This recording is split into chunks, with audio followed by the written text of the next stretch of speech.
நாட்டில் என்ன உலகத்திலேயே எந்த ஆட்சியும் செஞ்சிருக்க முடியாத அளவுக்கு முத்திரை திட்டங்களை யாராவது செஞ்சிருக்காங்களா? நம்ம ஆட்சியை மாதிரி நீங்களே பார்த்திருப்பீங்க. நம்ம அரசோட திட்டங்களால பயனடைந்திருக்கக்கூடிய பேட்டிகளை பல்வேறு ஊடகங்கள் வெளியிடுறாங்க. அப்படி பேட்டி அளிச்ச ஒரு தாய் பேசுனாங்க,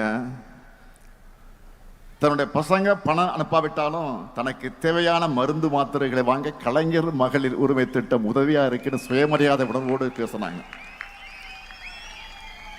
இன்னொரு பெட்டியில பூ வைக்கிற ஒரு தாய், ஒரு பெண், 1000 ரூபாயை வச்சு பூ வாங்குகிறேன்,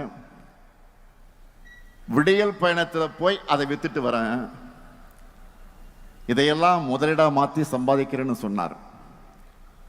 இப்படி தமிழ்நாட்டில் இருக்கக்கூடிய 1,30,69,831 பெண்கள் தங்களுடைய பண தேவைக்கு மற்றவங்களை எதிர்பார்த்திராத காலம் போய், காத்திருந்த காலம் போய், அக்கௌண்ட்ல மாசம் மாசம் பணம் வருது என்ற புது நம்பிக்கையை, தன்னம்பிக்கையை கொடுத்திருக்கு.